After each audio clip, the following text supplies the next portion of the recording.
Now, our next question is, which would you prefer? 10 Kim Ji-wons or 10-year-old Kim Ji-won?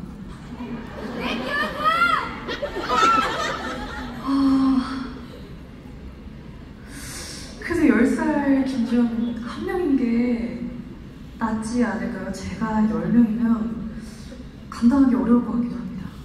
Siguro kahit isa, I would rather just go for the 10-year-old Kim Ji-won basta isa lang. Kasi pag 10 kami, parang ang hirap naman. Is it gonna be too hard to handle? Well, let's ask your fans. What do you guys prefer? 10 Kim Ji-wons or 10-year-old?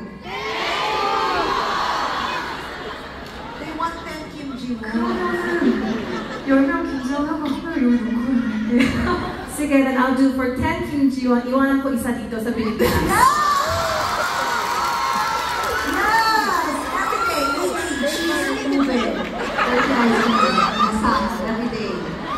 Now, thank you so much po sa lahat ng nagpadala ng mga questions. Unfortunately, due to limited time, we cannot answer all of those questions. But thank you, maraming salamat.